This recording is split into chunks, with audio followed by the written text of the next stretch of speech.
ब्राह्मणी और तिल के बीज की कहानी।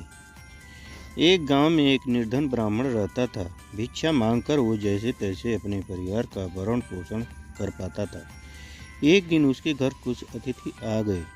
अतिथि आगमन से उसकी पत्नी चिंतित हो गई, क्योंकि घर में खाने पीने को कुछ भी नहीं था। उसने ब्राह्मण को सारी स्थिति की जानकारी दी। ब्राह्मण बोला, मैं भिक्षा मांगने के लिए पड़ोस के गांव में जा रहा हूँ। कल सुबह कर्क संक्रांति है। एक ब्राह्मण सूर्योदय की उपासना के लिए कुछ दान देने वाला है। पत्नी बोली, किंतु आज मैं क्या करूं? तुझसे विवाह करके मैंने कोई सुख नहीं देखे, खाने को तरसती हूँ। दूसरी स्त्रियों की तरह सुंदर वस्त्र आभूषणों की कामना तो मैं कर ही नहीं सकती। क्या जीवन मिला है मुझे? ब्राह्मण बोला, देवी ऐसा क्यों कह रही हो? पेट की क्षुधा शांत करने जितना अन्न तो मैं भिक्षा में लेकर आ ही जाता हूँ। अधिक तृष्णा मत करो। अधिक तृष्णा से मनुष्य के माथे पर शिखा हो जाती है। ब्राह्मणी ने पूछा, कैसे? तब ब्राह्मण ने उसे सूअर, शिकारी और गीदड़ की कथा सुनाई। एक दिन की बात है, एक शिकारी जंगल में शिकार की खोज में भटक रहा था। अचानक उसे काले रंग का विशाल सूअर दिखा। उसे देख उसने तीर कमान पर चढ़ाया और निशाना साध दिया। निशाना सटीक था। सूअर घायल हो गया, किंतु उसी घायल अवस्था में शिकारी की ओर दौड़ा और शिकारी के पेट में अपने तीखे दांत गड़ा दिए।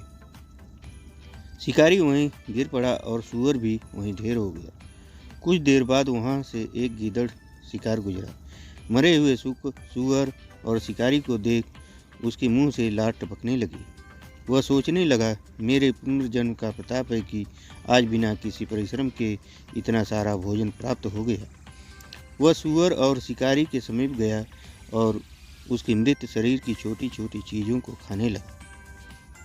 वह सोचने लगा कि इस भोजन का भक्षण मैं इस रीति से करूँगा कि ये कई दिनों तक मेरी क्षुधा शांत कर सके। रोज़ थोड़ा थोड़ा खाऊंगा। इस तरह मेरे कई दिन आराम से कटेंगे। सबसे पहले उसने धनुष की डोरी को खाने का निश्चय किया। शिकारी द्वारा सूअर पर प्रहार के लिए जो धनुष की प्रत्यंचा चढ़ाई गई थी, वह अब तक चढ़ी हुई थी। उसकी डोरी कमान के दोनों सिरों पर बंधी हुई थी। गीदड़ ने अपने दांतों से डोरी को ज्यों ही चबाया, वो टूट गई और धनुष का सिरा उसके माथे को भेद कर इस प्रकार ऊपर से निकल गया जैसे उसके सिर पर शिखा निकल आई हो।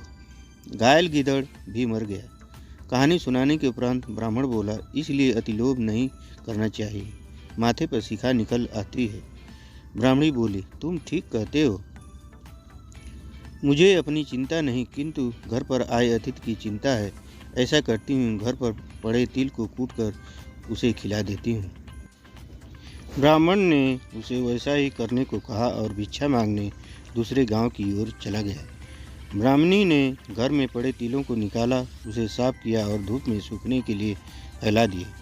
कुछ देर बाद वहाँ कहीं से एक कुत्ता आ गया और उसने तिलों को मूत्र विष्ठा से खराब कर दिया।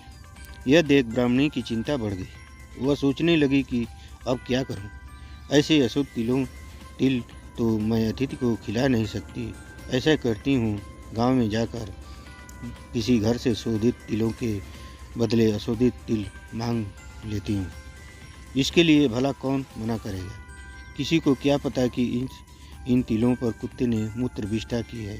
यह सोच वह उन तिलों को छाछ में रखकर गांव में निकल गई। घर घर जाकर वह आवाज़ लगाने लगी, कोई इन छने हुए तिलों के बदले बिना छने हुए तिल दे दो। कई घर घूमने के बाद वो एक घर पहुंची और दरवाजे पर खड़े होकर आवाज़ लगाई, बिना छने हुए तिलों के बदले छने हुए तिल ले लो। उस घर में रहने वाली स्त्री ब्राह्मणी से सौदा करने तैयार हो गई। तभी उसका पुत्र आ गया, जो अर्थशास्त्र का ज्ञाता था। वह बोला, माँ, इन तिलों को मत लो। अकारण कौन छने हुए तिलों के बदले बिना छने हुए तिल देगा? अवश्य इसमें कोई दोष है। पुत्र के कहने से उस स्त्री ने सौदा नहीं किया। फ्रेंड्स, आपको ब्राह्मणी और तिल के बीच की कहानी कैसी लगी? आप अपने कमेंट के द्वारा हमें अवश्य बताएं।